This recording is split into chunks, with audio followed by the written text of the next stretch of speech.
Kabar gembira yang ditunggu-tunggu. Telah hadir fitur baru di Pulse buat kamu tenaga pemasar Prudential. Link Pulse Referral. Sekarang, kamu bisa bagikan link Pulse yang berisi kode referral kamu untuk ajak calon nasabah download dan registrasi Pulse sekaligus menjadikan calon nasabah sebagai leads kamu di PruLeads. Dan link itu unik loh untuk kamu. Yuk kita simak 3 langkah mudah untuk menggunakan fitur ini.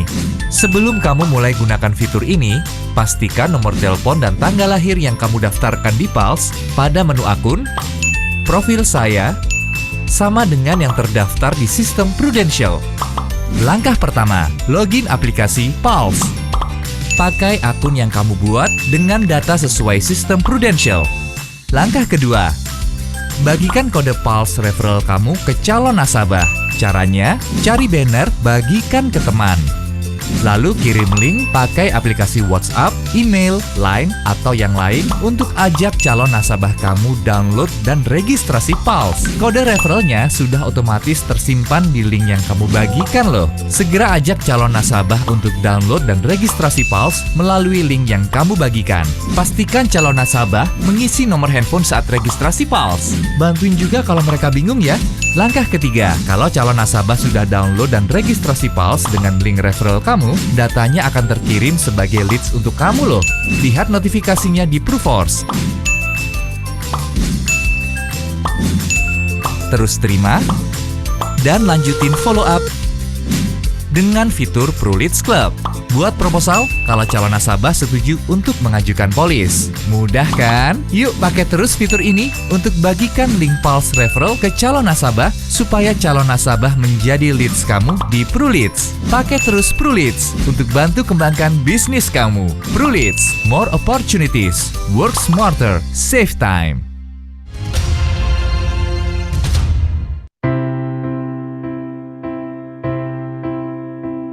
We all share the same destination. We all work together as one. In this place there is only one vision, and that's to be the number one. We all have the right combination. Care and quality, there's no compromise. Doing the very best will be our mission. It's something that we need to realize. It's something very special in our eyes. We are Prudential. Our values mean a lot. We are the people who give it all we've got. With a sunny disposition, we can overcome the odds. Yes, we have a valid reason to believe we are number one. Take one more step.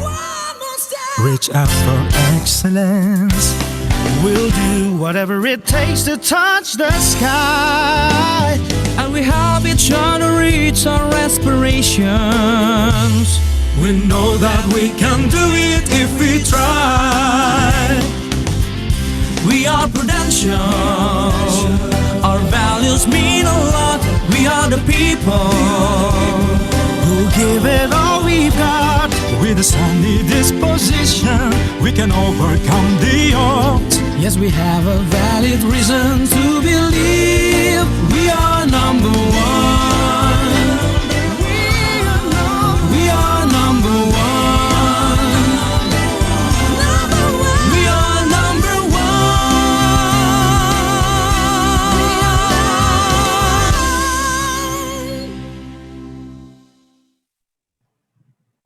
Bapak Ibu, kita sambut MC kita pada pagi hari ini, Putri Marlinda. Selamat pagi, apa kabar semua teman-teman? Semoga dalam keadaan sehat selalu ya. Di hari Sabtu yang sangat cerah ini, teman-teman sudah meluangkan waktu untuk bersama-sama hadir di acara yang sangat dinanti-nanti, yaitu Klaim Update Perlindungan COVID-19. Perkenalkan, nama saya Putri Marlinda, saya dari Agency Learning Development.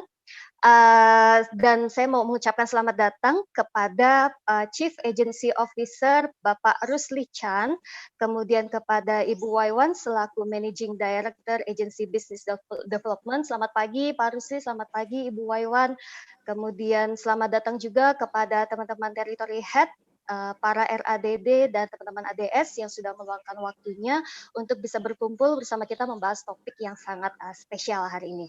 Kemudian kepada pembicara utama kita yang pasti teman-teman sudah tahu siapa, yaitu Dr. Setia Pertiwi selaku Head of Claim yang nanti akan disertai Ibu Alice sebagai moderator dari CSFS Customer Sales Force Services dan juga teman-teman dari Department Operation selaku para panelis yang akan membantu memperlancar jalannya acara kita pada pagi hari ini ya. Ya, sekedar informasi bahwa sesi kita pada pagi hari ini tidak diperlukan kode check-in dan check-out ya teman-teman. Jadi tidak perlu ada yang chat bertanya apa kode check-in-nya. Ya, oke. Nah, sebelum kita memulai sesi pagi ini yang pasti teman-teman udah nggak sabar pengen tahu apa sih update dari klaim seputar perlindungan COVID-19 ya.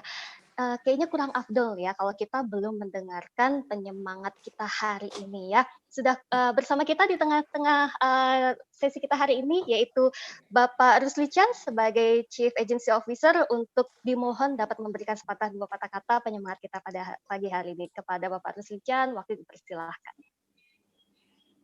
Thank you Putri, semangat pagi Bapak Ibu sekalian, senang sekali bisa menyapa Anda kembali pada pagi hari yang luar biasa hari ini. Dan luar biasanya adalah pesertanya sudah tembus di atas 2.000. Wow, animo yang sangat luar biasa. Pada kesempatan hari ini saya juga ingin mengucapkan terima kasih kepada Dr. Dian, Dr. Tia, dan semua teman-teman dari Operation maupun Claim. Ini merupakan satu kesempatan yang baik buat kita semua untuk mendengarkan langsung bagaimana prosedur dan klaim update yang berhubungan dengan perlindungan COVID-19. COVID is real. Life insurance is needed. Dengan keadaan COVID ini justru mestinya membuat orang tambah sadar bahwa saat ini butuh perlindungan asuransi, apalagi perlindungan asuransi kesehatan. Banyak orang bertanya, apakah asuransi saya cukup? Apakah asuransi saya mengcover? Bapak Ibu sekalian, itu adalah kesempatan buat kita untuk datang dan menjelaskan kepada mereka tentang apa yang kita provide, solusi apa yang bisa kita berikan. Inisiatif COVID merupakan bukti daripada sensitivitas Prudential Indonesia terhadap keadaan yang sedang terjadi, serta menunjukkan sebuah komitmen untuk memberikan yang terbaik kepada para nasabah kita.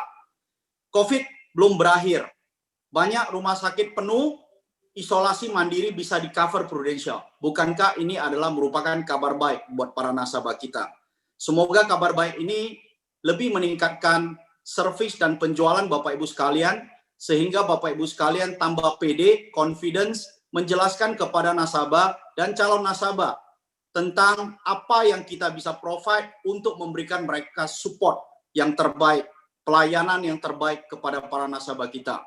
Bapak Ibu sekalian, sesi ini penting sekali, oleh karena itu pastikan Bapak Ibu sekalian mengikuti dari awal sampai akhir, dan sehingga Bapak Ibu sekalian bisa mengerti. Kalau nanti ada sesi tanya jawab, feel free untuk bertanya kepada ahlinya yang mengerti tentang prosedurnya. Dr. Tia akan bisa mengupas kepada Bapak Ibu sekalian, kupas tuntas hari ini prosedur klaimnya seperti apa, sehingga Anda tambah percaya diri, confident untuk melangkah lebih lanjut. By the way, hari ini tanpa terasa, hari ini tanggal 23 Januari. Artinya, sudah 23 hari kita menjalani tahun 2021. Apakah Anda sudah melakukan secara maksimal? Mari kita pastikan untuk mencapai yang lebih baik lagi di tahun 2021 ini dengan memastikan langkah awal kita yaitu Januari yang luar biasa. Silakan menikmati acara selanjutnya dan pastikan Bapak Ibu sekalian Anda catat, Anda tanya, sehingga Anda tambah confident untuk menjelaskan kepada nasabah maupun calon nasabah Anda. Semoga sesi ini bermanfaat untuk Anda semua dan buat untuk nasabah kita juga. Stay healthy and stay produktif. Terima kasih. Terima kasih Pak Rusli Chan. Ya, semoga teman-teman sudah kebayang ya kita mau bahas apa hari ini. Tadi yang sudah disampaikan oleh Pak Rusli. Ambil buku catatannya, kemudian kalau ada pertanyaan silahkan ajukan pertanyaannya. Tapi jangan lupa teman-teman, untuk pertanyaan mohon diajukan di Q&A ya. Tolong diajukannya di Q&A dan bukan di kolom chat. Oke, nah ini sudah yang ditunggu-tunggu nih dari kemarin, dari seminggu yang lalu ya. Teman-teman udah nggak sabar pengen tahu apa sih yang akan dibahas oleh Dokter Tia. Oke, Dokter Tia, teman-teman di sini udah ingin tahu banget tentang apa sih update dari Dokter Tia. Oleh karenanya, dipersilahkan kepada Dokter Tia untuk membawakan sosialisasi klaim update perlindungan COVID-19 selama 30 menit ke depan. Silakan Dokter Tia. Thank you, Putri. Selamat pagi, teman-teman semua. Selamat pagi, Pak Rusli, Bu Waiwan. Apa kabar? Semoga semua sehat-sehat. Kayaknya saya udah lama banget tidak bertemu muka face to face. Biasanya tahun-tahun sebelumnya saya punya kesempatan untuk bertemu muka langsung di beberapa KPM ya. Nah, sekalinya punya kesempatan bertemu, pakainya virtual gitu. Tapi ya sudah, kita syukuri. Yang penting kita semua sehat-sehat ya. Terima kasih banget. Saya dikasih kesempatan untuk menjelaskan lebih detail tentang agency update yang baru saja keluar, yang cukup menimbulkan kehebohan ya di dunia asuransi beberapa hari belakangan, seperti ada perang Star Wars ya. Yang merah, yang kuning, yang hijau itu pada perang flyer isolasi mandiri gitu ya. Jadi agency update yang baru keluar itu hasil dari lembur berhari-hari gitu ya. Tapi ada yang copas plek-plekan begitu saja gitu. Tapi ya sudah, faktanya memang begitu, percepatan dunia asuransi, kompetisi di dunia asuransi gitu ya. Tapi kalau itu semua dampaknya adalah membantu masyarakat, ya nggak apa-apa juga gitu ya. Semakin banyak masyarakat yang terbantu dalam kondisi sulit sekarang ini. Ya, jadi terima kasih sekali kepada teman-teman ALD juga yang sudah arrange acara ini, ke Claim Squad yang selalu support tim klaim dalam mensosialisasikan beberapa klaim proses, dan juga kepada pasukan saya nih yang tadi menjaga gawang di Q&A ya, untuk menampung semua unek-unek pertanyaan-pertanyaan yang nggak jelas dari Bapak Ibu sekalian ya. Ada Dr. Naila, Dr. Feni, ada Mbak Uut, Mbak Niken, dan nanti ada Dr. Iren menyusul juga gitu ya. Jadi silakan Bapak Ibu, kalau ada yang belum jelas, tanyakan, santai aja tanyanya, nggak usah pakai kesel, nggak usah pakai emosi, tanya aja. Nanti kalau ada yang belum bisa terjawab dengan memuaskan, bisa dilanjutkan setelah sesi acara ini. Seperti biasa lah, saya terbuka untuk menerima inquiry dari teman-teman semua. Ya, jadi teman-teman yang super tangguh, yang saya sangat kagumi, kita bertahan selama kurang lebih 45 menit lah ya, saya minta waktu 45 menit, karena cukup banyak informasi yang akan disampaikan, dan juga saya akan coba membawakannya dengan pace yang tidak terlalu cepat, supaya Bapak Ibu sekalian dapat meresapi dan memahami. Ya, nah oke, kita mulai dengan yang pertama. Seperti Bapak Ibu lihat, ini saya pakai background rumah sakit. Ya, ini menggambarkan situasi rumah sakit pada umumnya. Ya, sekarang ini begitu padat, gitu ya. Nah, ini situasi yang menjadi latar belakang kenapa kita meluncurkan inisiatif-inisiatif ini. Ya, karena sudah cukup beberapa, bahkan belakangan minggu lalu ada nasabah kita yang kasihan sekali mencari rumah sakit, tidak ada, akhirnya dapat rumah sakit, masuknya UGD gitu ya. tapi tidak bisa cashless karena rumah sakitnya punya policy untuk tidak bisa menerima pasien COVID secara cashless. Dan sayangnya karena memang kondisinya juga sudah berat, nasabah kita itu meninggal, tidak tertolong. Itu sedih banget, gitu ya. Jadi kami mencoba menjembatani situasi-situasi yang ada sekarang. Nah, sebelum saya sampai kepada topik intinya, saya akan mengajak Bapak Ibu untuk melihat roadmap ya, apa saja sih yang sudah pernah klaim berikan selama masa COVID gitu ya, sebagai bentuk support kepada nasabah dan tentunya kepada Bapak Ibu sekalian. Karena belum sampai masuk di topik utama, silahkan ya Bapak Ibu kalau ada yang belum sempat bikin kopi, bikin teh, bikin roti, silahkan. Dan kita santai aja menyimak apa yang akan saya sampaikan. Oke, next slide.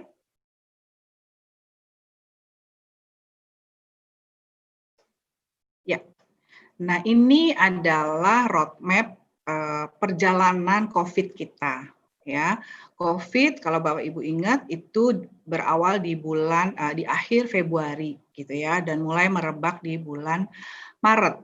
Nah, pada saat itu semua terkejut, ya, semua ketakutan. Akhirnya karena semua belum jelas, akhirnya kita lockdown, ya, nggak bisa keluar rumah, beberapa instansi juga tutup gitu. Nah, terus bagaimana cara submit klaim dokumennya? Akhirnya pada bulan April kita mengeluarkan penyesuaian adjustment pertama berupa submit dokumen boleh melalui email ya, kalau Bapak Ibu ingat ya, itu sebagai bentuk kemudahan yang kita berikan karena keterbatasan akses keluar rumah ya.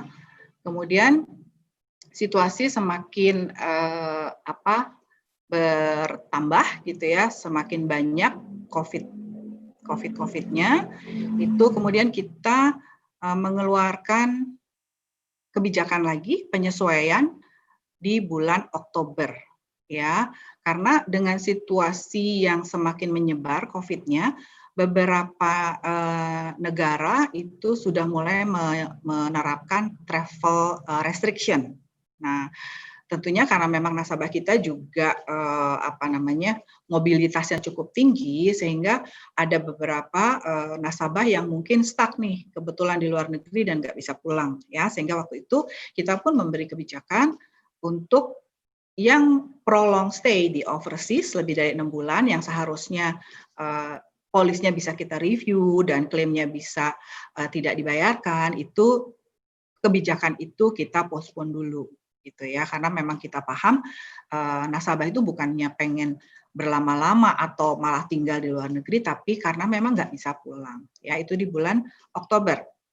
Nah, kemudian rumah sakit makin penuh, akhirnya orang takut ke rumah sakit karena kalau hanya untuk konsultasi dokter gitu kan, itu pre-pos misalnya, itu mereka takut dong kalau ke rumah sakit. Akhirnya kita menjembatani dengan penyesuaian konsultasi dan submit klaim bisa melalui Halodoc ya, yang kita sebut klaim telemedicine. Itu masih di bulan Oktober. Nah, terus kebijakan berikutnya itu tentang PCR. Nah, ini cukup ramai sekali, kurang lebih ramainya kayak sekarang ya.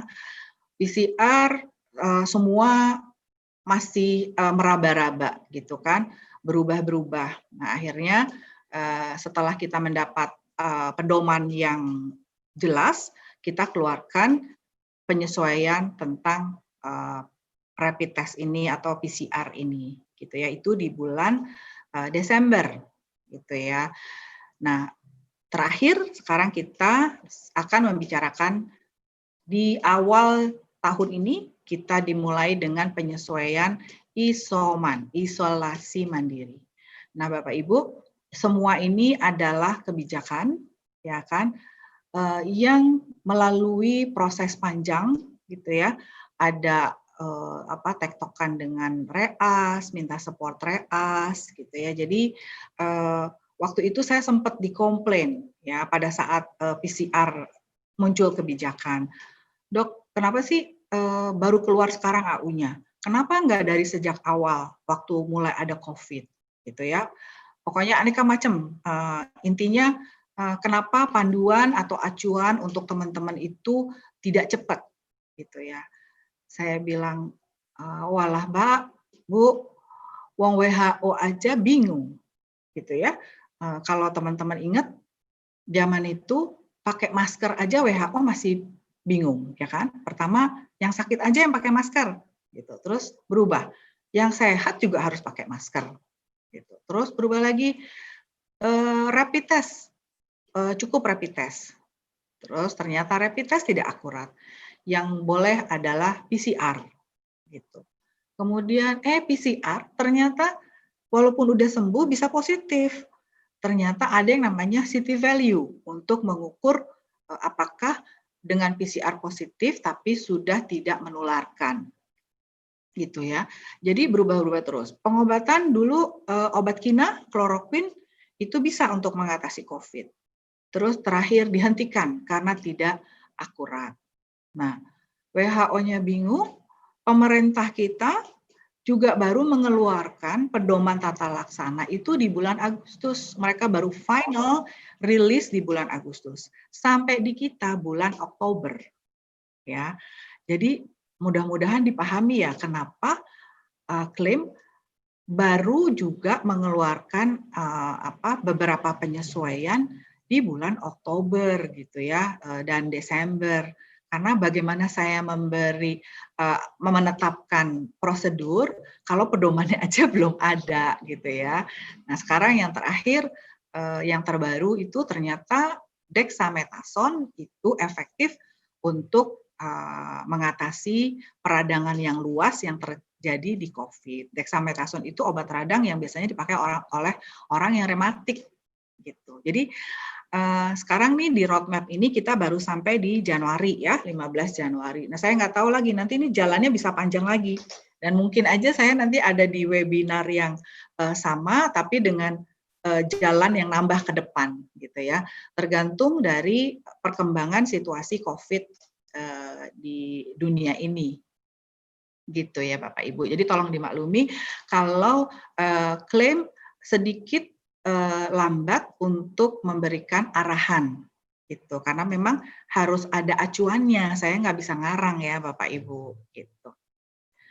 Oke, next slide.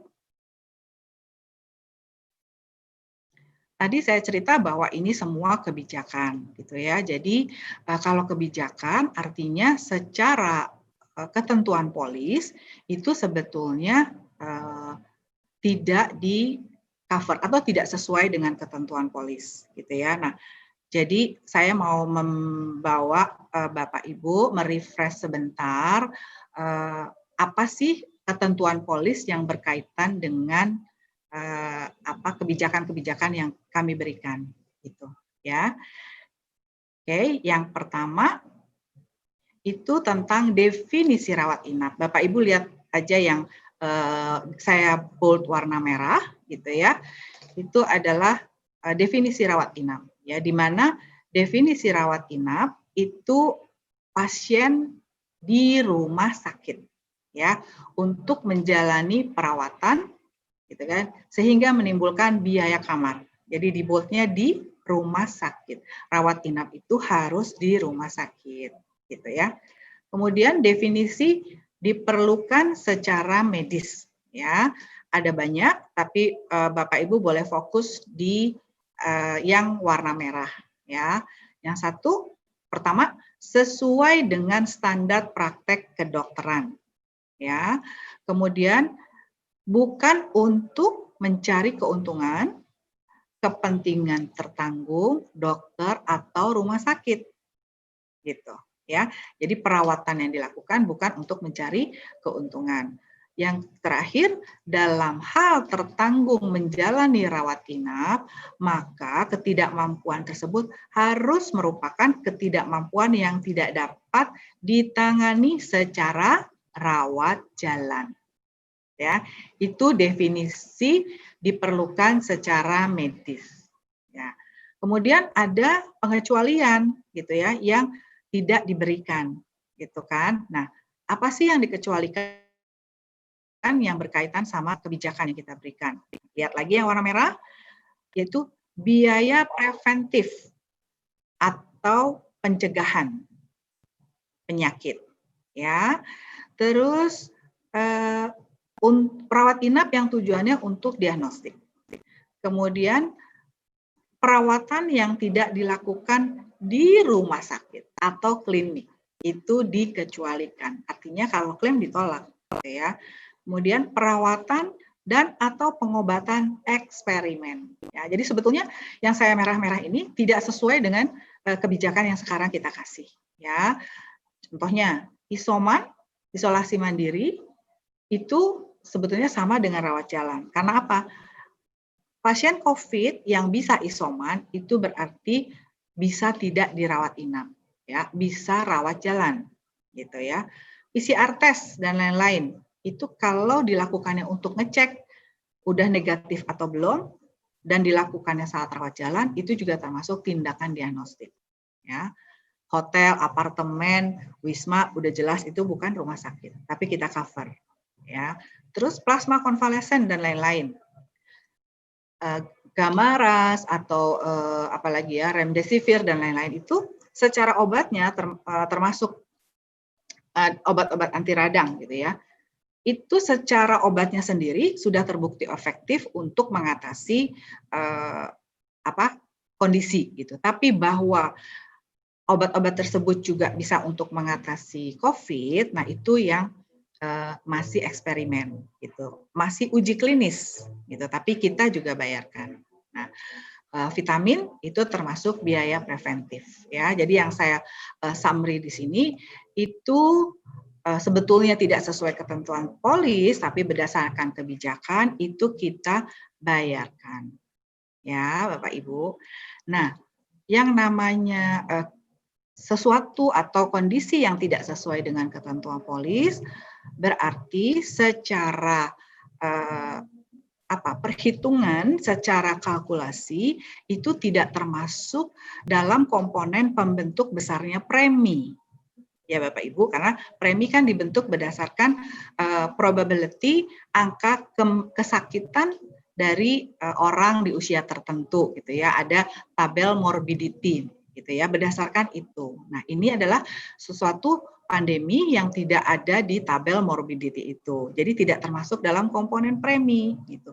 Itu sebabnya untuk mengeluarkan suatu kebijakan perlu proses panjang karena saya harus minta support dari reasuransi gitu ya. Tektokan gitu ya, menyatakan beberapa kondisi di Indonesia karena tentunya reasuransi juga harus mempertimbangkan beberapa hal gitu, karena mungkin figur di Indonesia itu beda sama di negara lain yang juga di backup oleh asuransi tersebut gitu. Jadi harus menceritakan kondisi kita tuh begini gitu ya. Di negara lain screening COVID tuh nggak PCR, cukup rapid test gitu kan. Di kita segala macam di PCR gitu ya, bahkan sampai ada yang CT scan gitu. Nah, jadi situasi-situasi begitu kita nego sama Reas, kemudian Reas biasa mengkalkulasi resikonya, dan akhirnya karena memang itu tidak ada dalam komponen premi, Reas mengalokasikan budget tambahan sebesar 5 miliar. Ya, 5 miliar gede banget ya sebetulnya. Di tetangga sebelah 2 miliar ya Bapak Ibu. Gitu. Jadi alhamdulillah Reas akhirnya setuju gitu ya untuk mensupport inisiatif ini gitu ya. Tadinya Reas mengcap, ya udah setuju tapi per nasabah hanya boleh maksimum 12 juta biaya isoman. Saya nego lagi. Aduh repot banget kalau setiap nasabah hanya di cap 12 juta gitu kan. Nanti tim klaim saya backlog nggak karuan hanya ngurusin appeal. 12 juta 100, 12 juta 500 gitu ya. Sehingga malahan klaim BAU-nya bisa keteteran. Ya, akhirnya saya bilang toh anyway ada cap 5 miliar, ya udah capnya itu aja, once itu habis ya selesai. Itu lebih mudah dipahami. Bapak Ibu, saya mohon maaf sebentar, ini ada suara yang nggak enak didengar. Teman-teman yang nge-backup boleh tolong isi sebentar aja ya. Saya off sebentar ya. Bentar aja, maaf.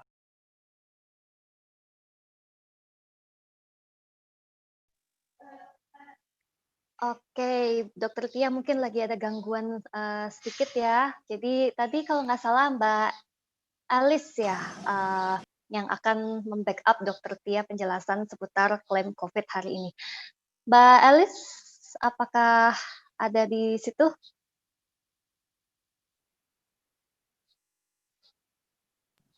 Belum ada. Oke, saya kembali, mohon maaf.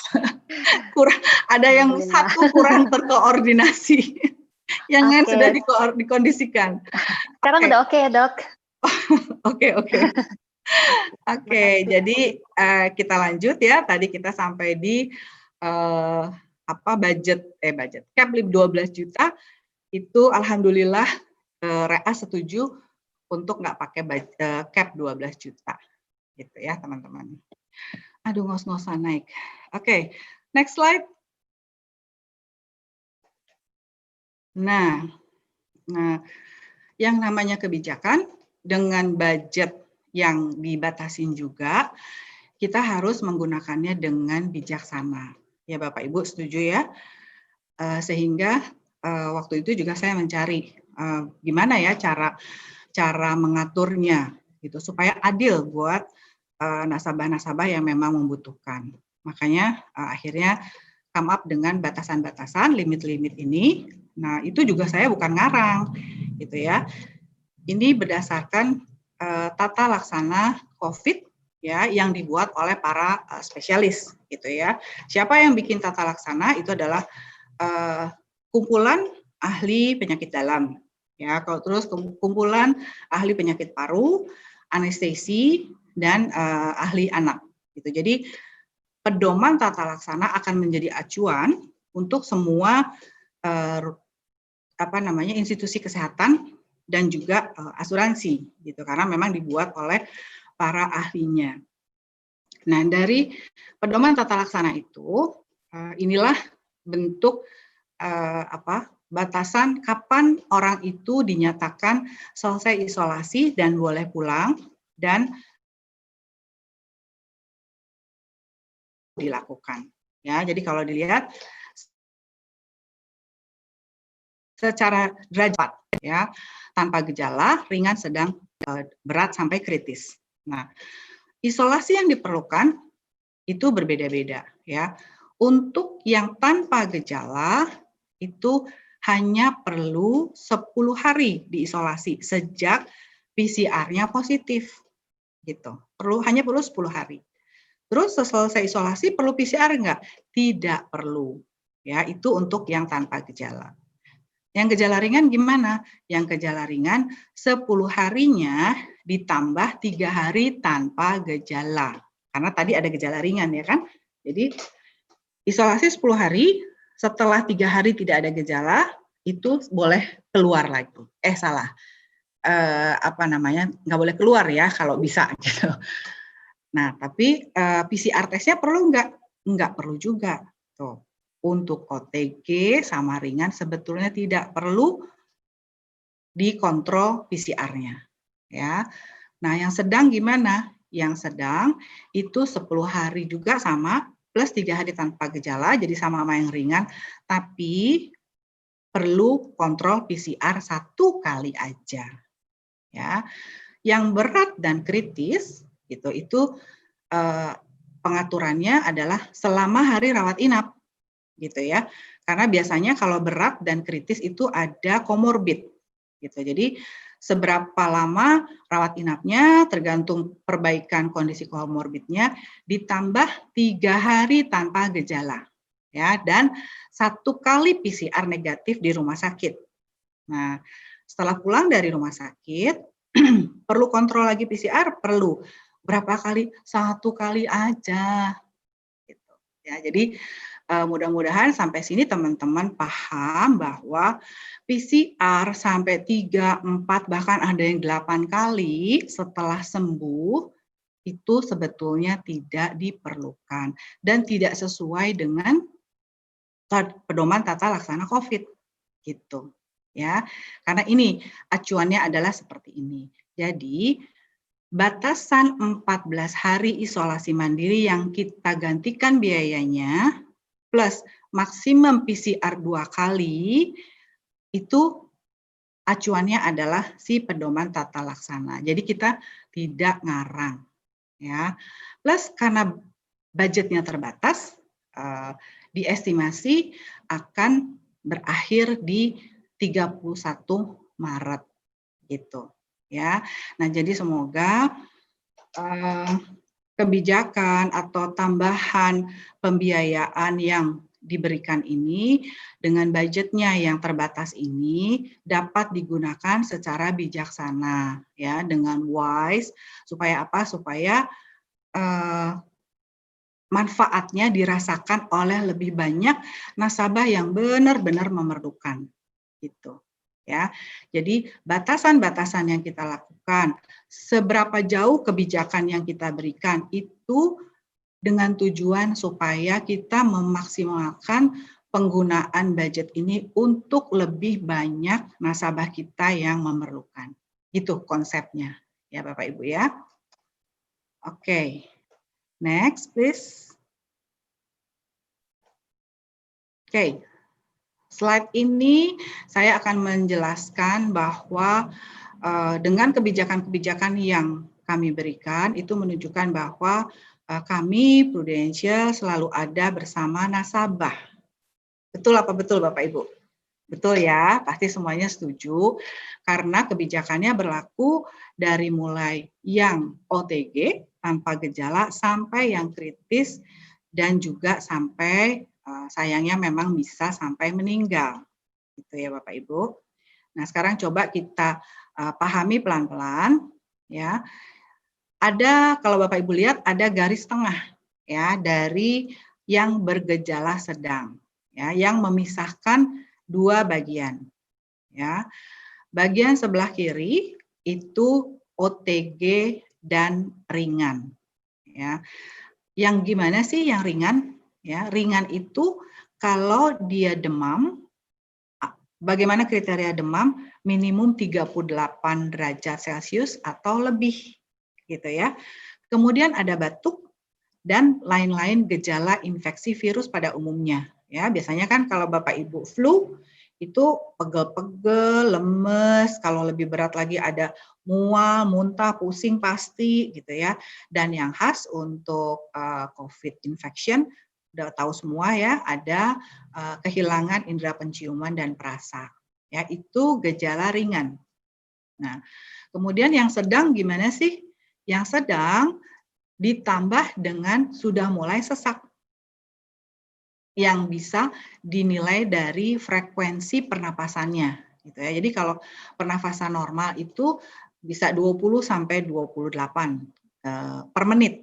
Gitu ya kalau dihitung. Nah, ini lebih dari itu.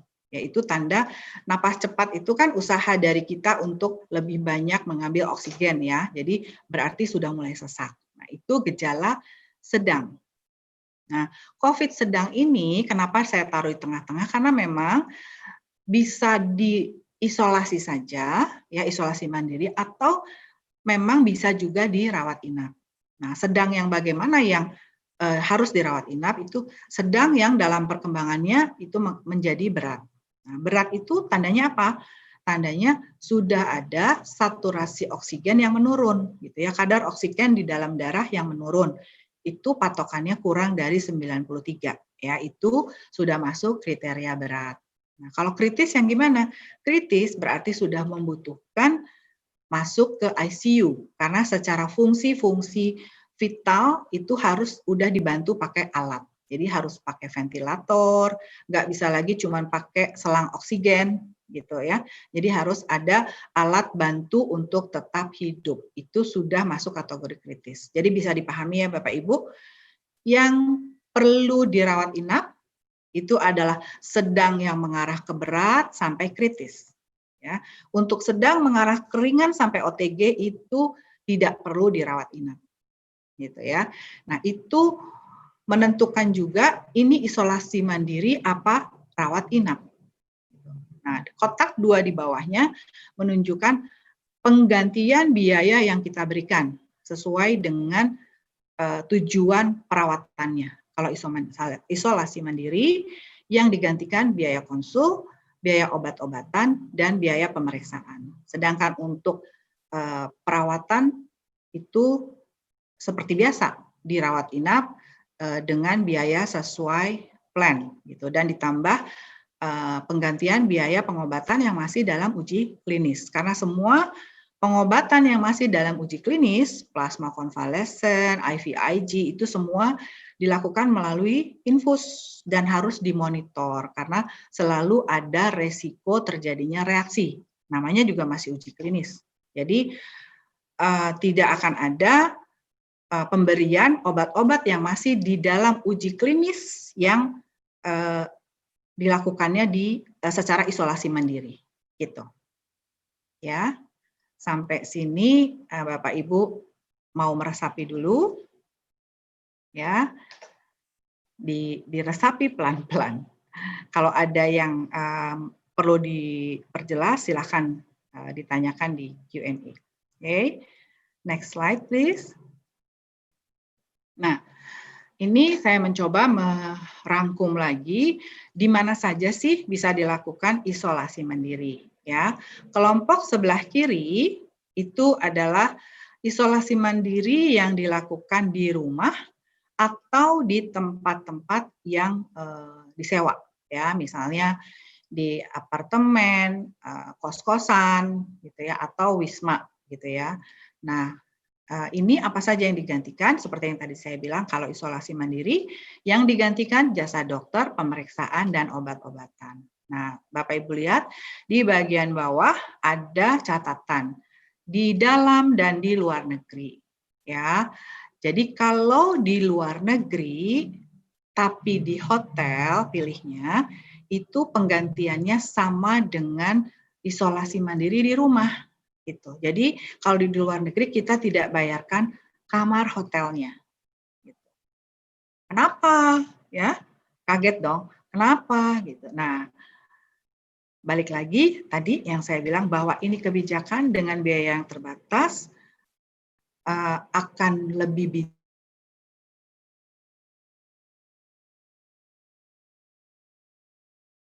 negeri, misalnya di Singapura aja. Terus nasabah kita pilihnya di mana? Marina Bay atau di Mandarin Orchard, ya. Itu budget kali sampai bulan Februari aja habis. Gitu ya, kasihan nasabah yang lain yang sangat membutuhkan gitu ya. Jadi ini bentuk kebijaksanaan yang kita coba terapkan untuk nasabah ya. Kemudian di kotak sebelah kanan itu yang isolasi mandiri di hotel. Apa aja yang di cover itu sama tapi ditambahkan dengan biaya kamar dan makan di hotel sesuai plan-nya gitu ya. Kalau pilih kamarnya lebih dari plan, bagaimana? Ada proration apa enggak? Itu tidak ada proration, tapi eksesnya ya dibayar, gitu ya, dibayar sendiri oleh nasabah. Gitu. Again, ada note di bawahnya, hanya berlaku untuk di dalam negeri, gitu ya, yang isoman di hotel dan dibayarkan biaya kamarnya hanya hotel di dalam negeri. Dan satu lagi catatannya, di hotel yang bekerja sama dengan rumah sakit, dalam arti billing-billingnya, biaya-biaya yang timbul itu dikeluarkan oleh rumah sakit. Gitu. Kalau misalnya ada pertanyaan, tapi nasabahnya milih hotel sendiri, bukan dari rumah sakit, dan billingnya juga nggak dari rumah sakit, itu gimana? Kamarnya diganti nggak? Tidak. Ya, kalau kondisinya seperti itu, berarti approach-nya seperti isolasi mandiri di rumah, apartemen, atau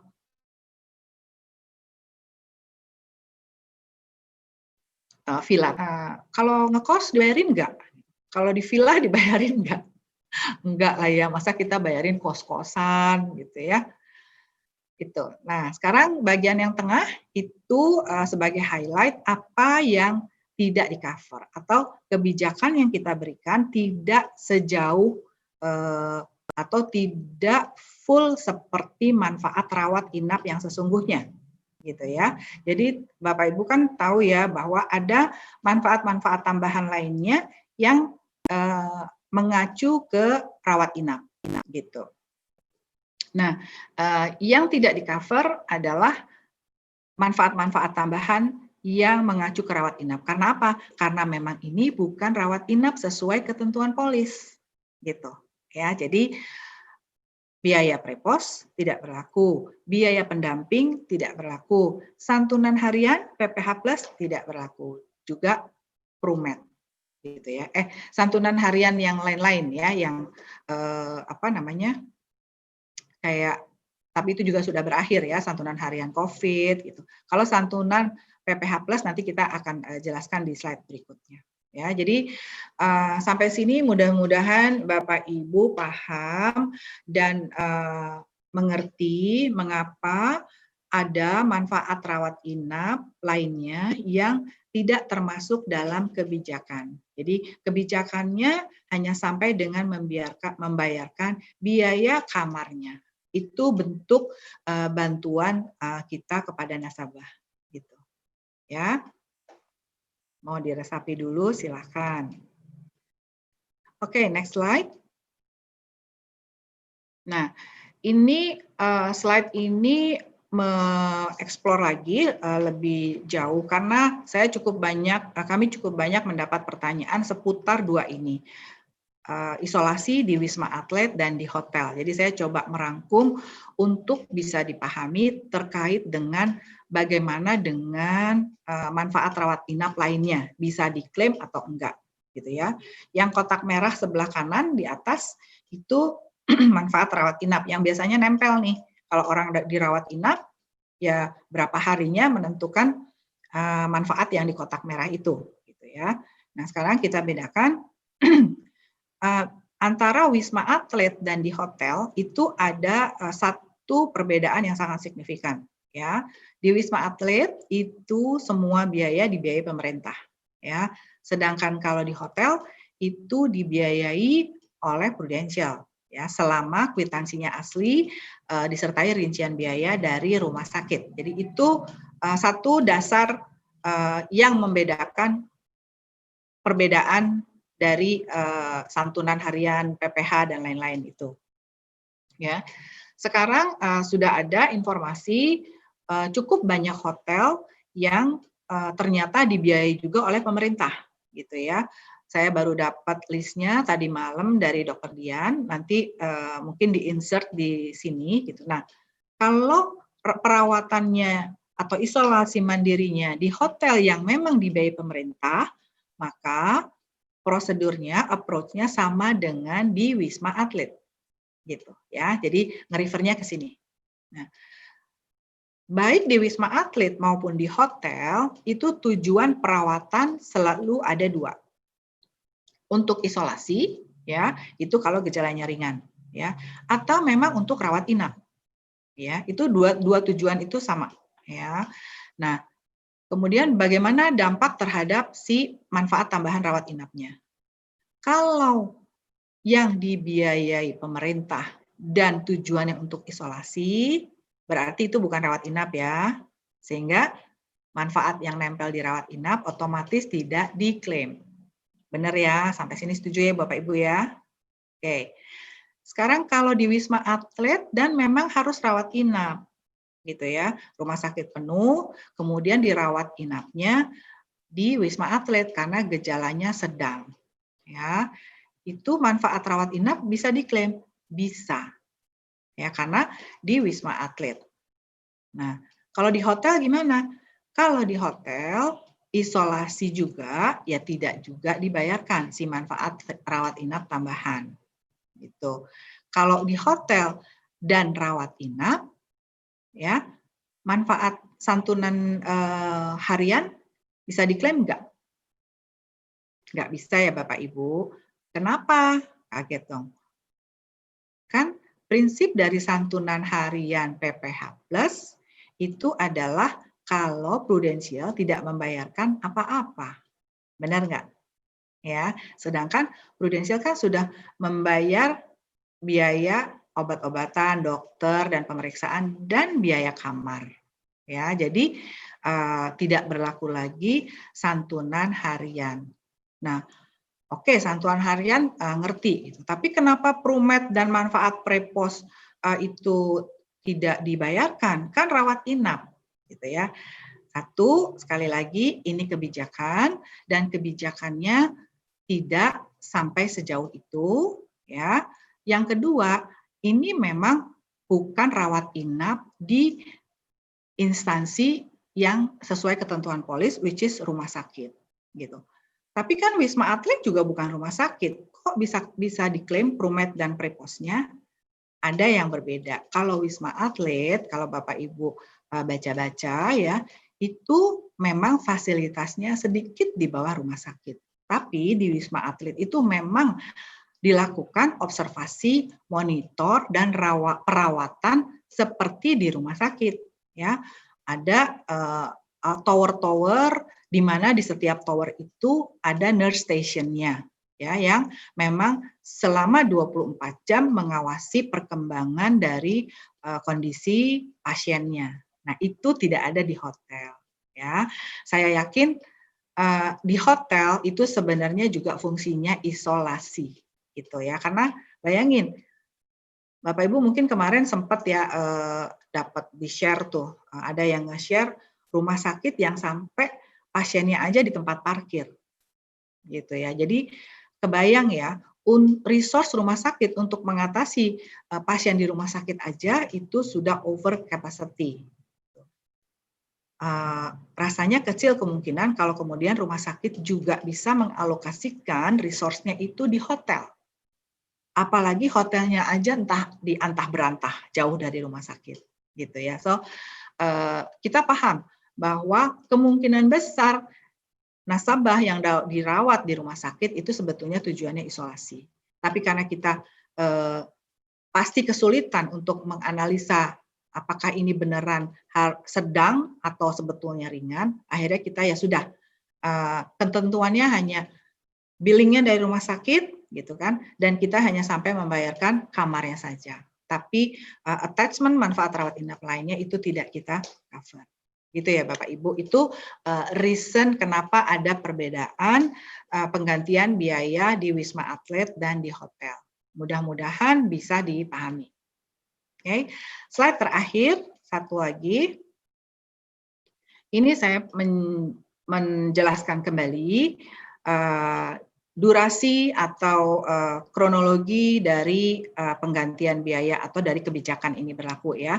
Kita dari mulai di tengah, yang saya buat warna merah, itu efektif berlakunya kebijakan di tanggal 15 Januari. Acuannya apa? Acuannya adalah resep dokter, tanggal konsultasi dokter, tanggal pemeriksaan di 15 Januari. Ya, jadi bahwa ada nasabah yang sudah melakukan pemeriksaan PCR, kemudian isoman sebelum 15 Januari, biayanya tidak digantikan. Ya, tapi 15 Januari onwards itu baru digantikan. Dok, tapi resepnya itu juga sampai dengan tanggal 20 Januari, gitu ya. Obatnya dari tanggal 10 Januari sampai tanggal 20 Januari, bisa nggak obatnya diganti untuk tanggal 15 ke sana? Itu nggak bisa. Bagaimana kita analis bisa memisahkan ini obat untuk mulai tanggal 15 Januari, per butirnya berapa dikalikan berapa, gitu ya. Jadi kita bikin simple, yang digantikan adalah resep, pemeriksaan dan konsultasi di 15 Januari ke sana, ya. Durasinya 14 hari. Isoman pada hari ke-15 dan seterusnya itu tidak digantikan biayanya. Nah, roadmap yang bawah itu tanggal berakhirnya kebijakan ini, yaitu tanggal 31 Maret. 31 Maret itu apa? 31 Maret adalah hari pertama isolasi. Seandainya ada nasabah yang hari pertama isolasinya itu atau hari konsul ke dokternya atau PCR-nya tanggal 31, ya, itu masih kita gantikan biayanya, ya, selama 14 hari ke depan. Jadi sampai biaya-biaya yang timbul sampai 13 April. Ya. Kemudian pengajuan klaimnya kan harus 30 hari setelah selesai isolasi, ya. Berarti untuk yang paling bontot nih, pengajuan klaim yang paling bontot, ya, itu adalah 13 Mei kita terima. Ya, lengkap. Jadi, tanggal 14 Mei, kalau nasabah belum submit atau udah submit tapi masih ada yang kurang, misalnya hasil PCR-nya belum ada atau hasil atau resepnya belum ada, gitu ya, di tanggal 14 Mei ke sana, itu mohon maaf tidak dapat diproses dan case-nya close, gitu ya, karena kita harus sudah finalize semua, kemudian melakukan reporting dan lain-lain. Itu dalam hal budgetnya masih ada. Ada kemungkinan berakhirnya kebijakan itu lebih awal dari 31 Maret. Kalau apa? Kalau amit-amit, mudahan enggak ya, mudah-mudahan cukup. Misalnya di tanggal 31 Februari budgetnya habis gitu ya. Nah, itu juga akhirnya berakhirlah si kebijakan ini. Itu ya Bapak Ibu, penjelasan saya sampai di sini, slide-nya sudah habis. Mudah-mudahan cukup dapat dipahami untuk menjabarkan apa yang tercantum di agency update yang memang mungkin kalau dibaca begitu aja agak sulit dipahami gitu. Dan mudah-mudahan Q&A yang sudah kita kirimkan dan juga sudah ada di Proofforce itu pun membantu Bapak Ibu untuk menjawab beberapa pertanyaan dari nasabah. Nanti akan kita enrich, akan kita perkaya lagi berdasarkan Q&A yang masuk hari ini. Itu ya Bapak Ibu. Terima kasih banyak atas waktu yang diberikan untuk mendengarkan penjelasan. Oke, agenda berikutnya saya serahkan kembali ke Putri. Thank you, Putri. Terima kasih, Dokter Tia. Luar biasa sekali, Dokter Tia, informasinya ya, teman-teman. Jadi diharapkan nih apa yang disampaikan oleh Dokter Tia tadi sudah menjawab sebagian besar dari Q&A yang sudah diterima oleh kami sebelumnya ya. Jadi tadi seperti yang Dokter Tia informasikan bahwa untuk Q&A klaim update perlindungan COVID-19 itu sebenarnya sudah ada di Proofforce teman-teman. Nah, nanti untuk yang hari ini Q&A ya ini sudah ada di tengah-tengah kita nih, ada Mbak Alice dari Customer Salesforce Services ya yang akan langsung memoderatori Dokter Tia untuk pertanyaan-pertanyaan yang tadi mungkin belum sempat dibahas oleh Dokter Tia. Mbak Alice, halo, apa kabar Mbak Alice? Ya, halo Putri. Sehat selalu ya. Ya, semuanya semoga baik-baik. Sehat-sehat semua ya. Sehat selalu, amin ya. Nah, oke, Mbak Alice, sekarang waktu untuk Mbak Alice dan Dokter Tia untuk menggali lebih lanjut nih tentang klaim update seputar perlindungan COVID-19. Silakan. Oke, terima kasih Putri. Selamat pagi Bapak Ibu. Bapak Ibu, pastinya sekarang Bapak Ibu sudah semakin semangat dan semakin pede ya setelah mendengarkan penjelasan Dokter Tia tadi yang sangat detail dan sangat jelas gitu ya Bapak Ibu. Bapak Ibu, seperti yang tadi Bapak Ibu sudah dengarkan bahwa sebenarnya nih Prudential dalam kurun waktu kurang dari 1 tahun pandemi ini berjalan, sudah ada 5 kebijakan yang kita keluarkan. Wow, luar biasa sekali ya Bapak Ibu. Seperti tagline-nya juga tadi, Prudential akan selalu bersama nasabah.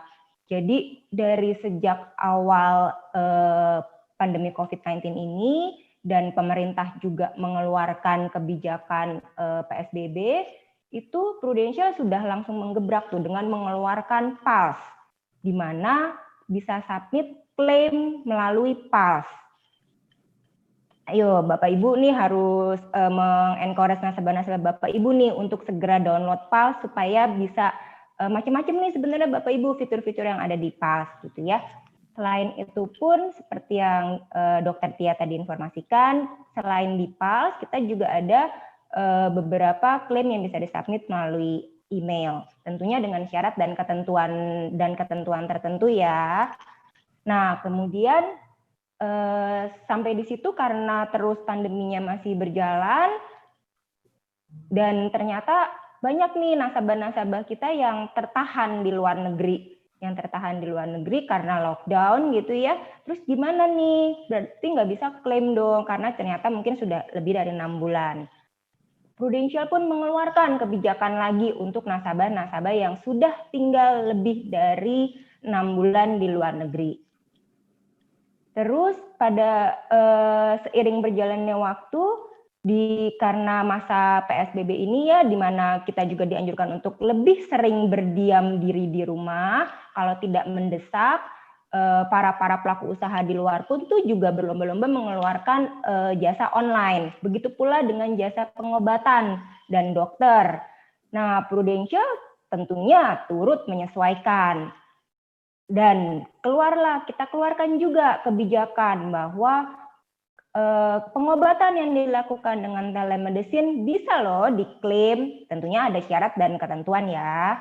Nah, nggak sampai di situ aja nih Bapak Ibu, kita nggak berdiam diri, kita masih terus berinovasi gitu ya, sampai akhirnya di bulan Desember kita juga mengeluarkan kebijakan tentang pembayaran swab, di mana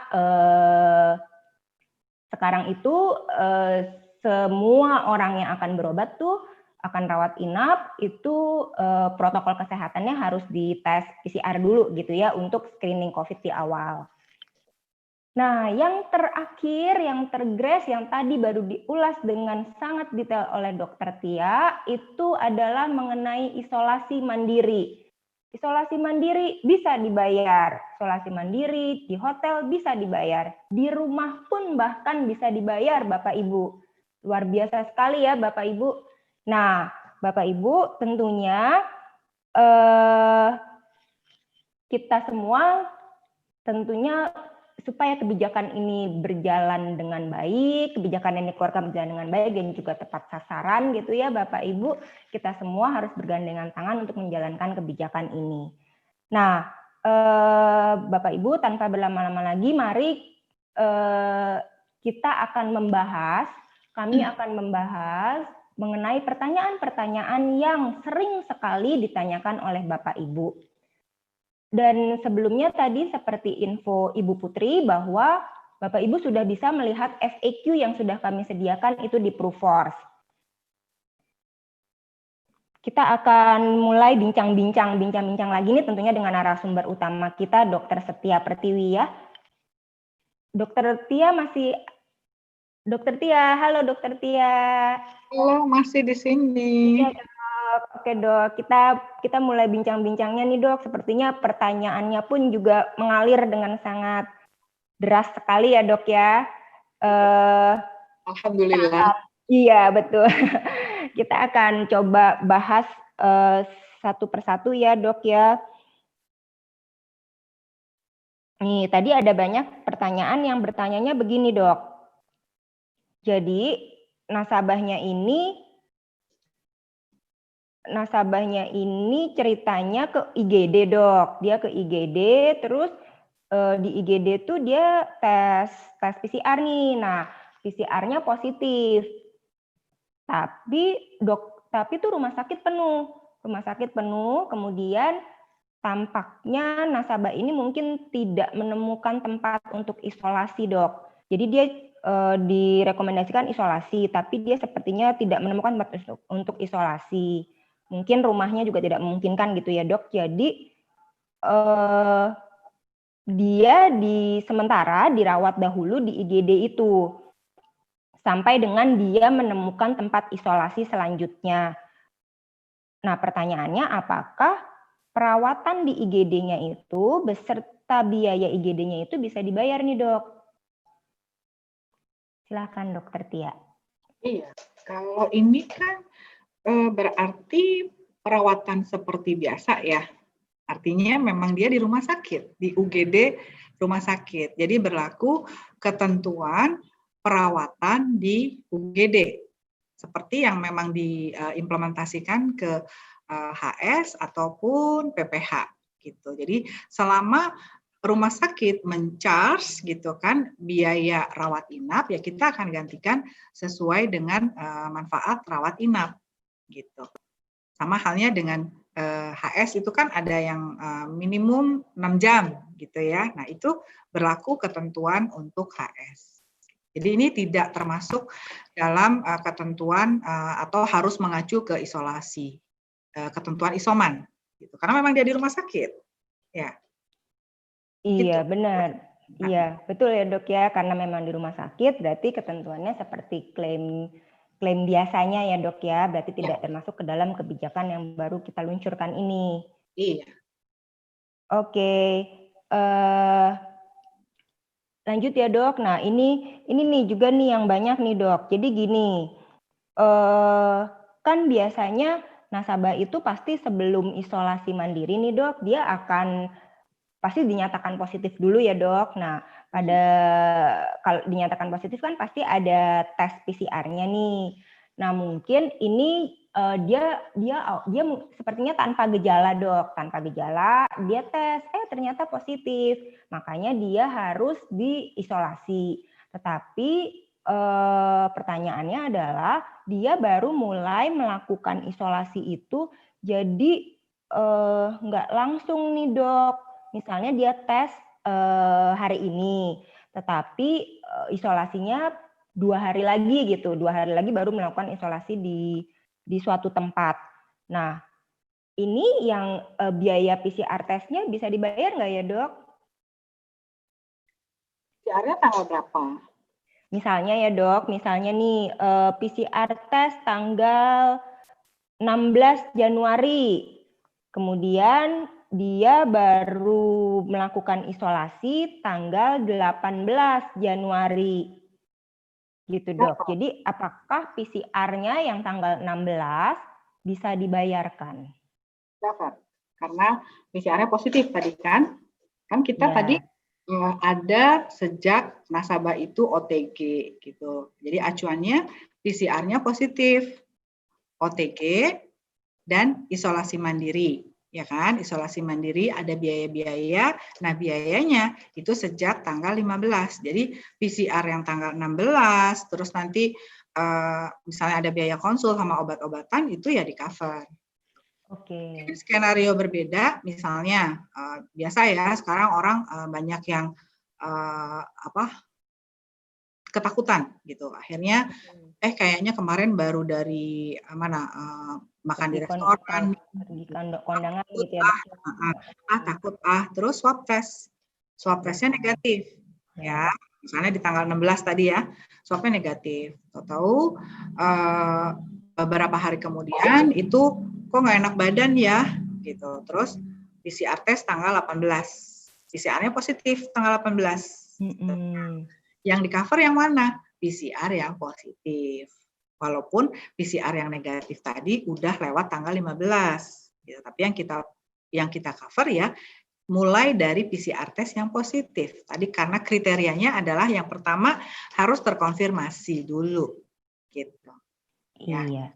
Iya, betul.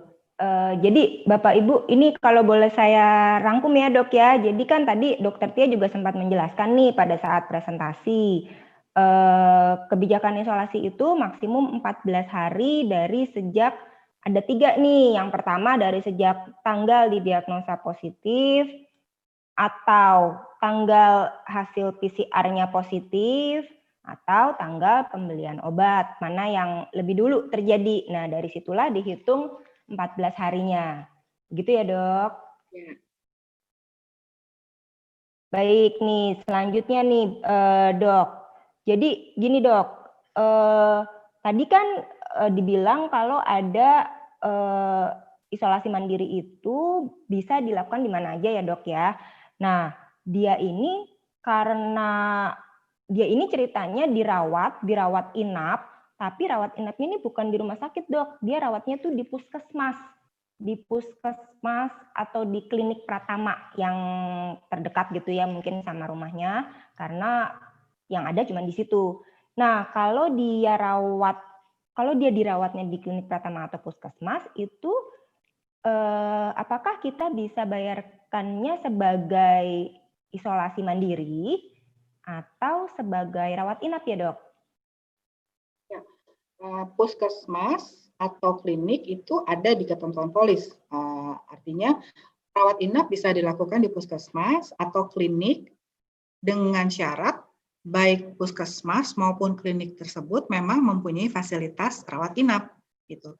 Sekarang puskesmas di kota-kota besar ya pada khususnya itu puskesmas pun punya servis rawat inap gitu, punya fasilitas rawat inap. Jadi ya tetap akan dikonsider sebagai rawat inap gitu. Jadi tergantung dengan nanti secara data-data yang ada apakah memang tujuannya untuk rawat inap atau untuk isolasi aja gitu ya. Oh, oke. Berarti dilihat dulu ya, Dok ya, dia isolasi atau rawat inap gitu ya. Kan tadi udah ada gejala-gejala ya yang untuk kategori seorang itu ringan, sedang gitu kan. Jadi berdasarkan hasil pemeriksaan dan gejala yang muncul dan berkembang, kita bisa melihat ini sebetulnya untuk isolasi aja atau memang benar dirawat inap.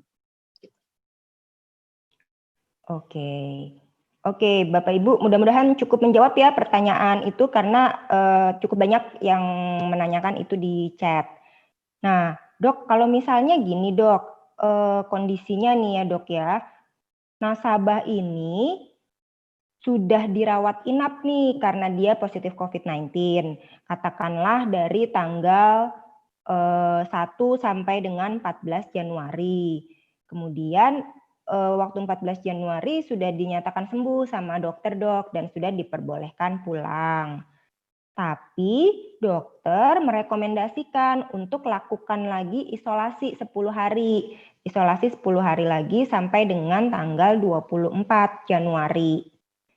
Nah, pertanyaannya apakah isolasinya yang 10 hari ini bisa dibayarkan? Oke.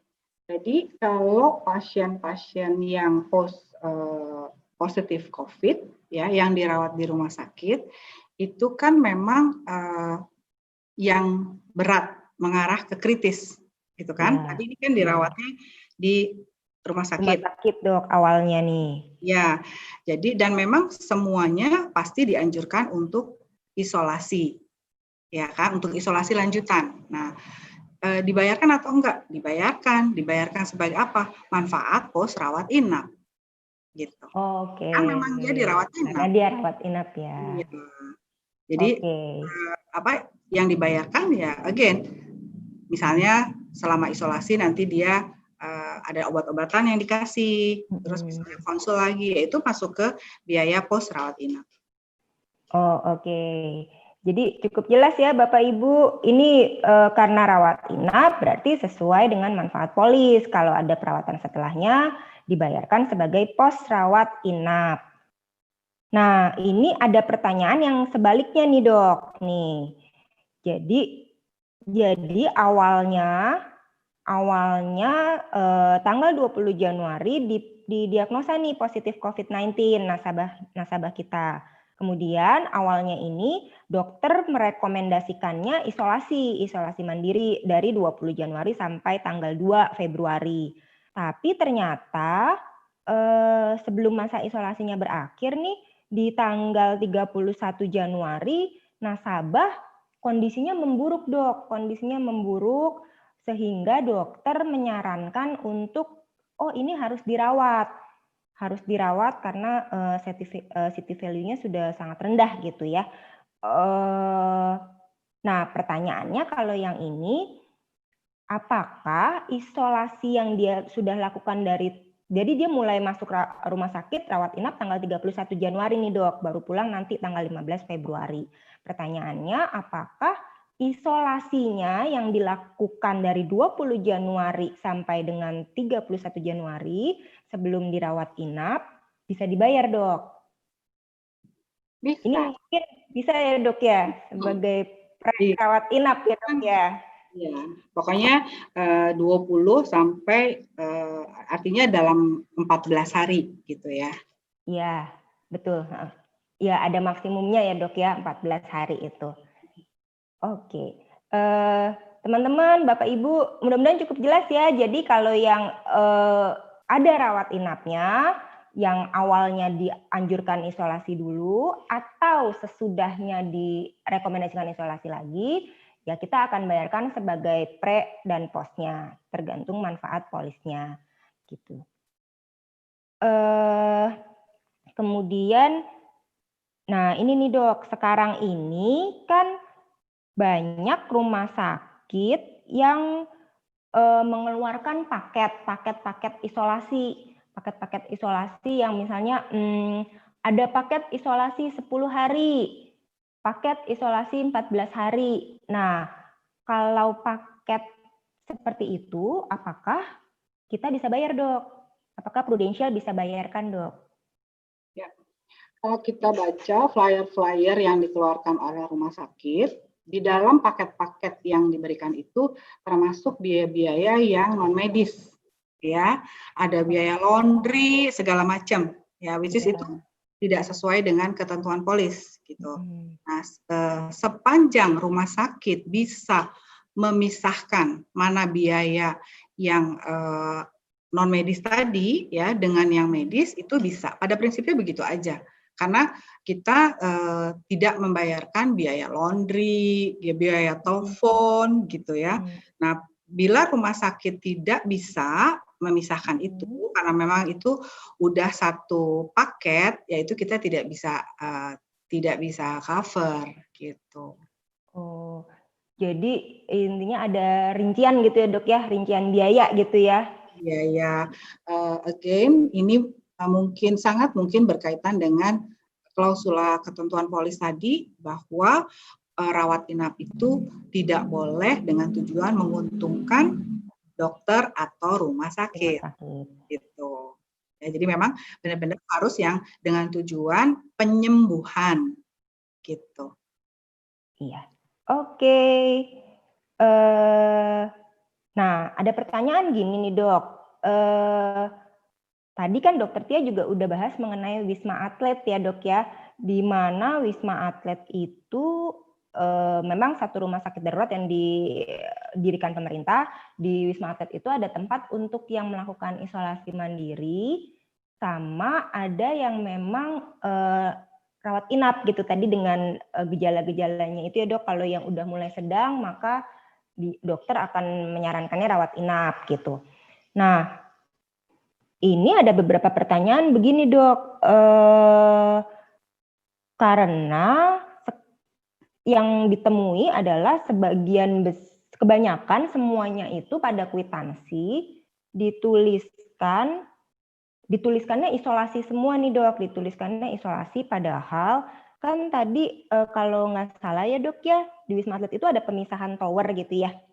Ada pemisahan tower yang ada tower-tower tertentu yang memang dikhususkan untuk isolasi, ada tower-tower tertentu yang dikhususkan untuk rawat inap. Tapi pada kwitansinya tuh semuanya dituliskannya isolasi. Jadi nih bagaimana ya Prudential bisa membedakan hal itu? Oke, yang pertama, kalau beberapa klaim yang sudah pernah masuk dari Wisma Atlet, waktu kita masih punya manfaat santunan harian COVID ya, itu kita cukup banyak menerima permintaan santunan harian pos isolasi di Wisma Atlet ya. Dari form-form yang kita terima itu ada surat keterangan resmi dari Wisma Atlet. Di situ ada tercantum sudah selesai melakukan isolasi, ya, atau ada juga sudah selesai melakukan perawatan, ya. Jadi mestinya regardless form awalnya, tapi pada saat seseorang itu selesai melakukan isolasi atau perawatan, Wisma Atlet merilis si surat keterangan tersebut. Karena itu sebagai pegangan dari si pasiennya itu sendiri, gitu ya, bahwa memang dia selesai isolasi. Gitu. Nah, itu satu hal. Tapi seandainya pun ada dispute, gitu ya, kita akan melihat dari dokumen lainnya, gitu. Jadi dari resume medisnya, gitu kan, apakah memang gejalanya itu gejala yang ringan atau gejala yang sedang mengarah ke berat, gitu. Jadi kita tidak hanya mengacu pada formnya saja, tapi mengacu juga kepada gejala yang ada, obat-obat yang diberikan, gitu. Untuk menentukan apakah sebetulnya di Wisma Atletnya itu untuk isolasi maupun atau untuk perawatan, gitu. Oke, jadi sebetulnya bahkan kita juga bisa berkomunikasi ya, mencoba melakukan komunikasi dengan Wisma Atlet gitu. Walaupun tidak mudah ya, karena kita tahu pasti di sana juga call center-nya atau apanya mungkin terbatas gitu. Tapi dalam kondisi yang sangat diperlukan gitu ya, kita akan coba melakukan konfirmasi gitu. Misalnya nggak sesuai nih, katanya ini dirawat di tower 7 gitu kan, tapi terus secara gejala kok kayaknya ini gejalanya ringan banget ya, gitu. Nah itu kita akan konfirmasi juga. Artinya nggak usah takut, karena kalau form itu ya itu yang buat memang Wisma Atletnya, gitu. Tapi kita akan melihat beberapa supporting dokumen yang lainnya, gitu. Oh oke, jadi kita tetap akan mereview dari dokumen-dokumen yang dilampirkan gitu ya dok ya, untuk bisa menganalisa nih tentunya apakah dia isolasi atau dia rawat inap, karena tadi ada kriteria gejala-gejala itu. Nah dok, ini juga sepertinya masih banyak yang menanyakan sebenarnya bagaimana sih yang dimaksud kondisi ringan, kondisi menengah, atau kondisi sedang, kondisi berat. Boleh dijelaskan kembali mungkin dok? Ya, mungkin bisa ditampilkan lagi tadi slide yang ada gejala-gejala tadi. Iya Mas.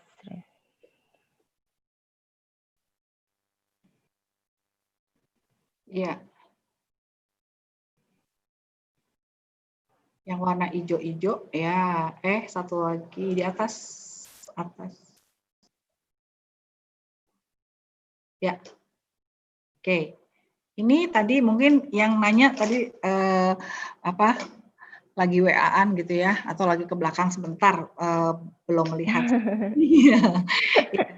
Jadi ini tadi kalau gejala ringan minimum ada demam atau panas di atas atau sama dengan 38, terus ada batuk dan yang lain-lain yang semua infeksi virus itu akan mengalami linu-linu badan, pusing, mual, muntah, ada juga diare gitu kan. Plus yang khas kehilangan indera penciuman dan perasa. Tapi ternyata itu tidak dialami oleh sebagian penderita COVID gitu ya. Tapi sebagian besar mengalami kehilangan penciuman dan perasa. Nah, kalau sedang tadi yang gejala di ringan ditambah sudah mulai ada gangguan pernafasan. Jadi udah mulai sesak, udah mulai napasnya lebih cepat gitu ya. Tadi yang saya bilang kalau frekuensi napas orang normal ya, bukan lagi olahraga ya. Yang normal itu dari sekitar 24-28 gitu ya. Nah, kalau sesak itu pasti kita berusaha napas terengah-engah jadinya gitu ya, lebih cepat dari frekuensi normal. Nah, yang berat, gejala yang ada di ringan, yang plus yang sedang, ditambah lagi karena sudah mulai ada gangguan fungsi paru, ya kan, karena reaksi peradangan yang luas di paru-paru, makanya kadar oksigen di dalam darah, gitu kan, fungsi paru-paru itu kan menyaring, ya, menyaring darah kotor yang banyak karbon dioksidanya untuk mengalirkan darah bersih gitu ya ke badan. Nah, kalau fungsi si paru-paru nyaring ini terganggu gitu ya karena infeksi yang luas di paru-paru itu otomatis kadar darah kadar oksigen di dalam darah itu menurun gitu. Nah, panduannya adalah kurang dari 93 kadar saturasi. Nah, oke, kalau kritis apa tandanya? Sudah harus dibantu dengan alat penopang hidup, ya, pakai ventilator gitu ya. Ventilator beda sama selang oksigen, tabung oksigen yang biasa itu. Ya, ada yang portable kecil, kita bisa beli sendiri di Century. Yang itu maksudnya. Ini benar-benar life support, ya. Untuk bernapasnya, paru-parunya udah nggak sanggup bernapas, jadi harus ada ventilator yang memompa paru-paru untuk bisa berfungsi bernapas. Gitu. Jadi harus sudah di ICU, gitu. Kalau mau bedain secara singkat ya. Itu mudah-mudahan jelas ya. Nah, thank you banget Dokter Tia. Sudah sangat detail sekali dan jelas sekali teman-teman nih, dari gambar-gambar slide-nya aja tuh udah keren banget, udah menjelaskan dari awal yang mulai ringan, terus sedang, berat sampai dengan kritis. Mudah-mudahan Bapak Ibu semua menjadi lebih jelas ya. Nah, mungkin bisa di-share screen lagi juga mengenai tadi tuh Dokter Tia sebenarnya sudah jelaskan yang santunan harian yang ada di manfaat PPH Plus, atau juga Perlu Solusi Sehat gitu ya. Tapi ini kalau dilihat di chat cukup banyak sekali juga nih yang menanyakan mengenai masalah santunan harian. Nah, mungkin boleh Dok dijelaskan kembali Dok, sepertinya supaya lebih jelas Dok. Silakan Dok. Boleh, mungkin screen-nya boleh di-share.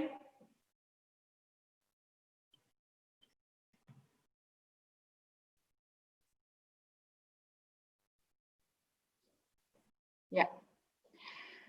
Oke, saya coba jelaskan sekali lagi ya. Jadi, yang namanya isolasi itu bisa dilakukan di mana saja ya. Di Wisma Atlet, di hotel, di apartemen, dan lain-lain. Tapi di Wisma Atlet atau hotel itu tujuannya selalu ada dua kemungkinan. Hanya untuk isolasi, ya, yaitu gejalanya ringan, atau memang untuk rawat inap. Ya, nah di dalam ketentuan polis rawat inap itu kan ada manfaat tambahan lainnya yang nempel atau yang dibayarkan kalau memang terjadi rawat inapnya. Betul ya? Sampai situ setuju ya? Manfaat tambahan rawat inap lainnya itu apa? Santunan harian, rumet, dan prepos. Apabila tidak terjadi rawat inap, ya santunan atau manfaat tambahan ini ya jadinya tidak berlaku, benar nggak? Setuju ya teman-teman ya? Karena manfaat ini yang ada di kotak merah itu acuannya adalah ada tidaknya rawat inap. Tuh, setuju ya sampai situ. Jadi kalau isolasi ya tidak ada yang bisa diklaim. Nah, kalau rawat inap itu kita lihat lagi nih. Kalau rawat inap itu di fasilitas yang seperti apa? Di rumah sakit udah pasti itu nggak usah ditanya. Kalau di Wisma Atlet bagaimana? Rawat inap di Wisma Atlet itu secara standar perawatan sedikit di bawah rumah sakit. Gitu. Yang jelas di situ ada basic service atau basic fasilitas yang memang harus ada untuk merawat pasien. Ya, ada perawat, ada perawatan dengan infus gitu ya, ada oksigen juga gitu ya, oksigen yang bisa dipakai kapan saja gitu. Ada laboratorium mininya gitu. Jadi sedikit di bawah fasilitas rumah sakit gitu ya. Artinya secara monitoring perawatan terhadap pasien itu dilakukan seperti di rumah sakit gitu. Jadi itu sebabnya manfaat tambahan rawat inap diberlakukan atau bisa diklaim. kalau rawat inapnya di Wisma Atlet. Nah, kalau di hotel gimana? Oh, tadi saya tambahin ya, yang tidak dibayarkan, semua dibayarin, ya dibayarin kalau di Wisma Atlet. Karena apa? Karena santunan hariannya itu acuannya kan kalau Prudential belum mengeluarkan biaya apa-apa, ya. Karena Wisma Atlet itu dibiayai oleh pemerintah, berarti santunan harian PPH Plus bisa dibayarkan juga. Nah, bedanya apa dengan di hotel? Di hotel Prudential kasih biaya kan, obat, kamar juga, sehingga santunan harian PPH Plus yang nggak bisa diklaim gitu, karena kita sudah bayar. Nanti buka lagi ketentuan polisnya, apa syarat dibayarkannya ketentuan santunan harian gitu. Sorry. Itu kalau untuk isolasi ya jelas, balik lagi bukan rawat inap. Mudah-mudahan lebih jelas ya. Iya dok, betul. Harusnya sudah lebih jelas sekali ya, sudah diulang kembali oleh Dokter Tia. Jadi Bapak Ibu kembali lagi sebenarnya ke konsep produk kita ya, bahwa santunan harian di PPH Plus itu bisa dibayar kalau sudah rawat inapnya itu sudah dibayarkan oleh institusi lain, yang which is kita belum mengeluarkan apa-apa. Makanya kalau dia di Wisma Atlet dan dia dirawat inap, kita bisa bayar. Tapi kalau isolasi mandiri kan bukan rawat inap. Berarti ya tidak berlaku santunan hariannya. Oke dok, nih sekarang dok ada pertanyaan begini dok. Nasabah dirawat inap, positif COVID-19. Ternyata dok pada saat dirawat inap ini ada penyakit komorbid. Ada penyakit komorbid yang nasabahnya ceritanya belum tahu sebelumnya, tidak tahu bahwa dia punya komorbid. Nah, apakah penyakit lainnya itu, penyakit komorbidnya itu selain COVID bisa di-cover oleh Prudential? Ini tadi ceritanya dirawat inap di rumah sakit. Ya, dirawat inap di rumah sakit. Jadi tampaknya begini nih dok. Jadi ceritanya polisnya baru nih dok, baru issued mungkin belum 1 tahun nih, terus dia rawat inap positif COVID-19. Nah ternyata mungkin dari dokumen medis gitu ya dok ya, ternyata ada komorbid nih nasabahnya. Nah apakah si komorbidnya itu bisa di-cover oleh Prudential? Komorbid itu berarti ada kalau yang namanya komorbid most likely kronis ya, kencing manis, darah tinggi gitu. Nah kalau early claim ya itu berlaku seperti BAU ya, seperti biasa akan dilakukan penelusuran gitu ya. Kenapa? Kan rawat inapnya karena COVID, nggak berkaitan dengan komorbidnya gitu ya. Ini pertanyaan klasik, sering banget ditanyakan, termasuk juga kalau kok kecelakaan diinvestigasi gitu ya, itu persis sama gitu ya. Harusnya kan dibayarin aja dong karena kecelakaan nggak pakai waiting period, lalala. Ini komorbid itu kondisi kronis, secara ketentuan polis harus dicari. Kalau kronis means terjadinya penyakit itu biasanya sudah bergejala selama berbulan-bulan atau bahkan bertahun-tahun gitu. Jadi kalau kemudian muncul klaim atau muncul kondisinya baru berapa bulan atau di bawah 2 tahun setelah policy issued, pastinya kita harus mencari tahu apakah kita contoh DM deh. Apakah kencing manisnya ini sebetulnya memang baru terjadi, which is mungkin, atau memang sudah ada sebelum polis. Gitu. Tapi kita tidak bisa berasumsi atau tidak bisa hanya merefer ke statement nasabah bahwa nasabahnya nggak tahu, belum pernah, baru kali ini, lalala, itu kita tidak bisa begitu. Kita harus mengkonfirmasi dengan melakukan penelusuran. Ada tidaknya si kencing manis ini sebelum policy issued. Baik pada pasien dengan akut condition kayak COVID ini, infeksi akut, maupun kecelakaan. Kenapa? Karena kalau kemudian kita menemukan benar ternyata kencing manisnya sudah ada sebelum polis issued, ya kan? Ini kita kan akan lanjut dengan minta data ke rumah sakit, data tertulis, ya. Nah, hasil data tertulis itu akan dianalisa ulang oleh bagian claim re-underwriting, ya. Nah, kemungkinan keputusan claim re-underwriting itu dari mulai yang ringan. Yang paling ringan kalau kencing manis kan di substandard extra premi, ya kan? Atau sampai di postpone kalau ternyata kencing manisnya itu sudah parah, gitu, ya. Nah, kalau keputusan underwriting-nya itu di postpone, ya kan? Jadi kalau nasabah saat pengajuan polis kencing manisnya diinformasikan di SPAJ, ya kan? Kemudian underwriting minta pemeriksaan kencing manis dan hasilnya postpone, berarti polisnya hidup enggak? Polisnya enforce tidak? Polisnya tidak hidup. Itu sebabnya kenapa walaupun kecelakaan, walaupun COVID tidak berkaitan dengan kencing manis, ya, karena ada possibility underwriting tidak menyetujui pengajuannya, kalau kencing manisnya dikasih tahu ke kita, berarti biaya klaim saat ini kan juga harusnya tidak kita bayarkan kan, apapun itu diagnosanya, apapun itu penyebab rawat inapnya. Itu analoginya.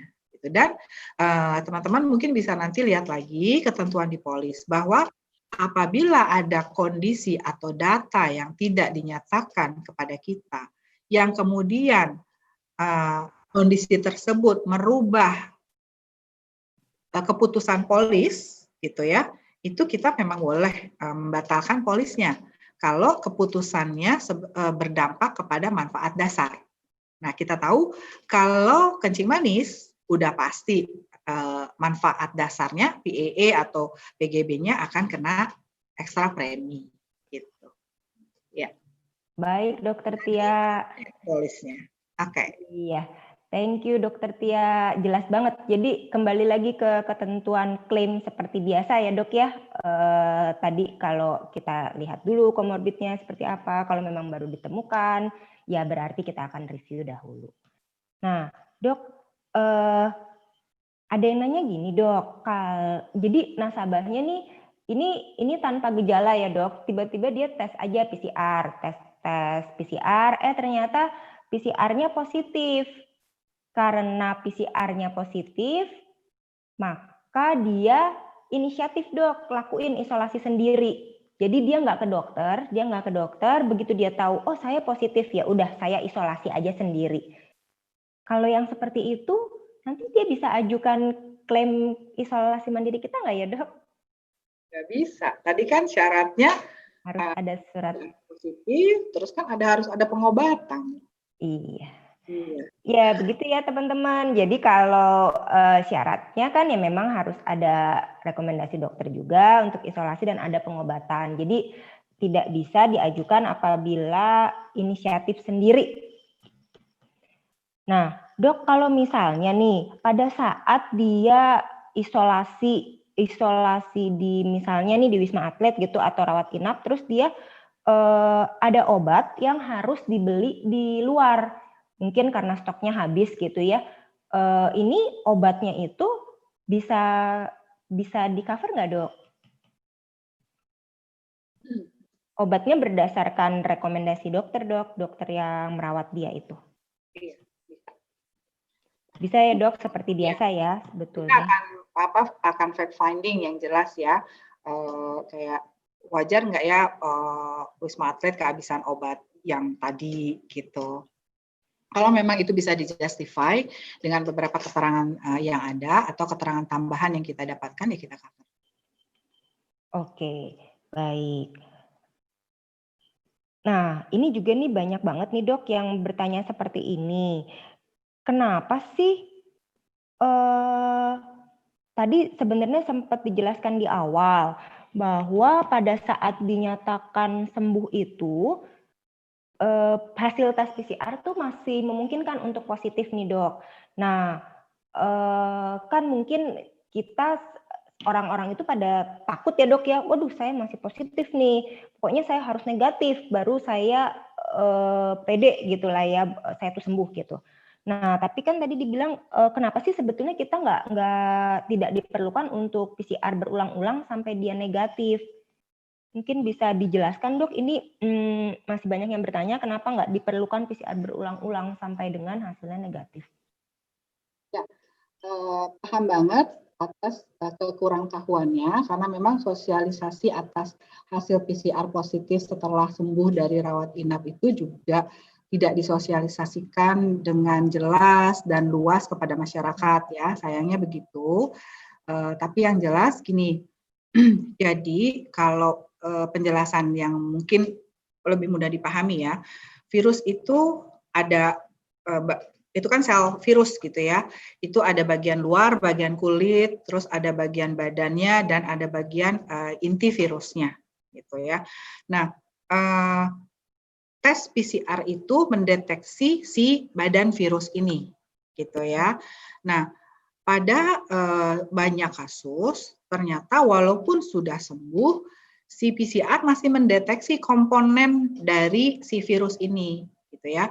Nah, which is itu komponen dari bagian kulitnya, gitu ya, istilahnya ya, analoginya bagian kulitnya. Nah, bagian kulitnya ini sudah dinyatakan tidak menular atau tidak infeksius, karena yang membuat badan kita sakit dan juga kita bisa menularkan ke orang lain itu bagian inti virus dan badan virusnya, gitu. Sedangkan si kulitnya ini bisa persisten, bisa tetap ada yang sampai 3 bulan, bahkan ada yang sampai 6 bulan kalau saya baca-baca gitu. Tapi itu tidak bermakna gitu. Nah, apa tolok ukurnya? Tolok ukurnya adalah city value. Jadi sekarang kalau teman-teman melakukan PCR yang kuantitatif, jadi PCR itu ada kualitatif dan ada kuantitatif. Nah, sekarang kalau PCR minta yang kuantitatif, apalagi kalau yang baru sembuh dari COVID gitu ya, mintanya yang kuantitatif supaya tadi ada tolok ukur kalau city value-nya di atas 30 atau di atas 35 atau di atas 40 tergantung range standar yang digunakan oleh laboratorium tersebut ya, karena masing-masing laboratorium menggunakan reagen atau zat yang beda-beda. Nah, kalau di atas itu berarti itu termasuk yang dikategorikan tidak menularkan, gitu. Ya sudah sembuh total gitu. Tapi kalau masih di bawah, berarti ada komponen lain tuh selain yang kulitnya, gitu. Jadi itu yang masih menular. Jadi sebetulnya kalau udah di atas 30 gitu, ya udah nggak perlu lagi kan tadi seperti pedomannya. Itu pedoman kan bukan ngarang ya.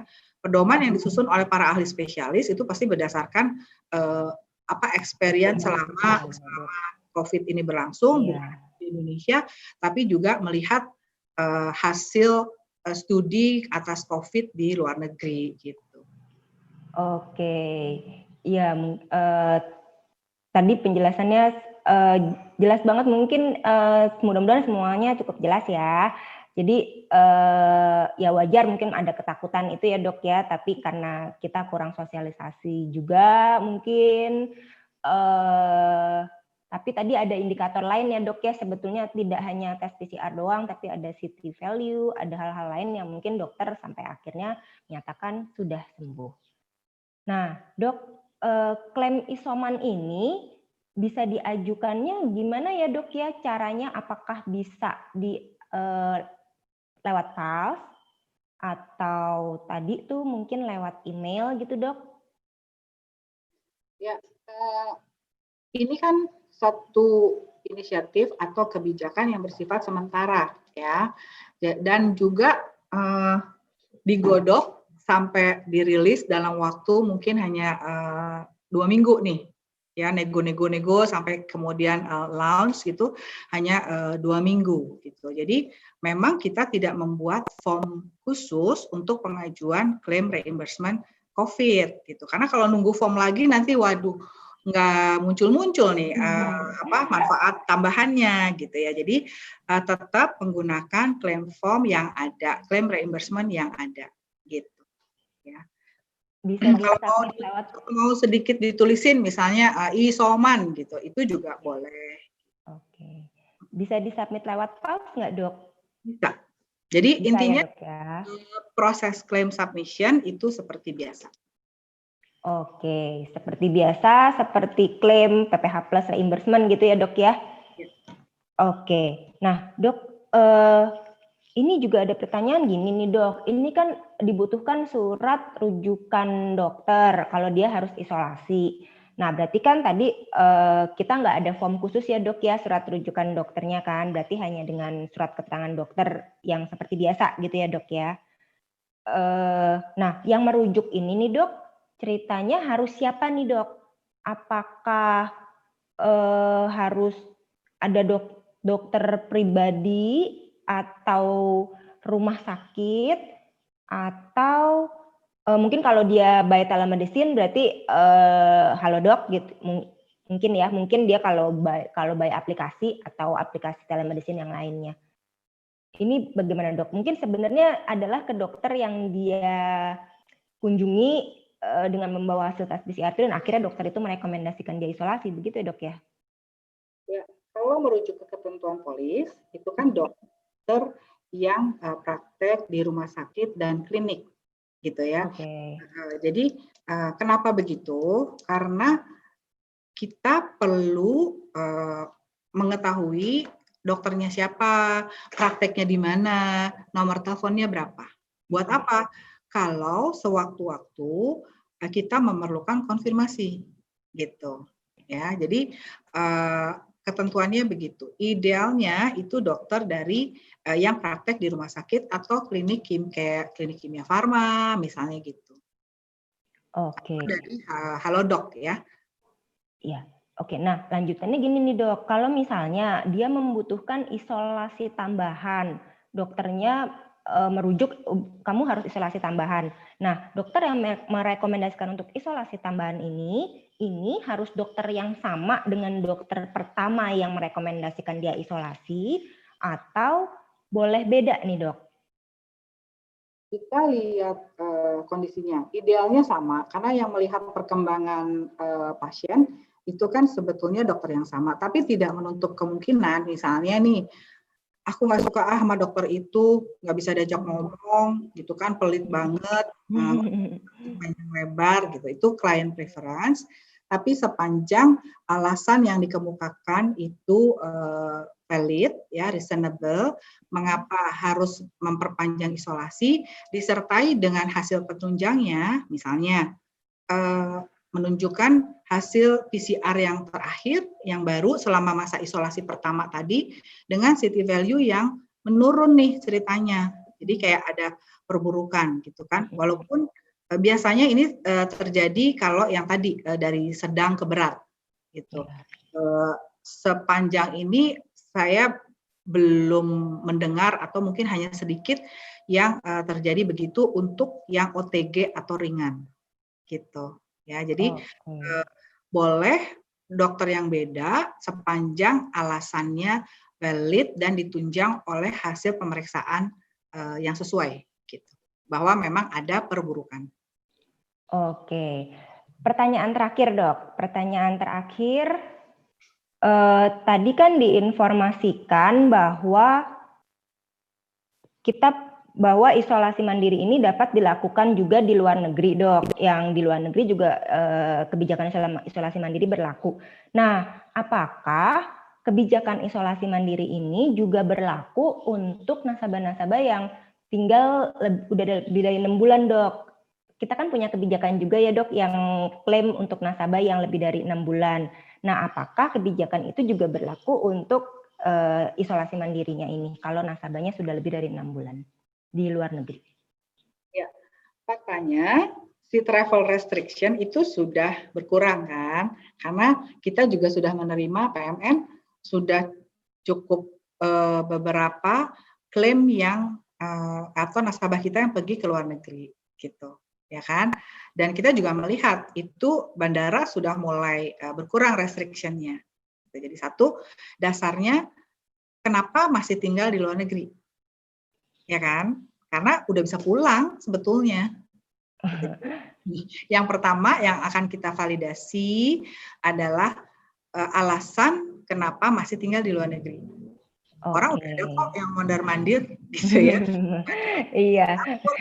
Sampai mana-mana gitu kan. Jadi alasan itu dulu yang dijelaskan gitu ya. Kalau misalnya alasannya bisa diterima ya berlaku juga gitu. Tapi kalau dasarnya tidak kuat gitu ya dok ya, tidak cukup mendukung gitu, ya akan berlaku perawatan di luar negeri gitu kan, misalnya yang ada proration lah, ada juga yang memang nggak bisa karena plan yang nggak bisa di luar negeri gitu.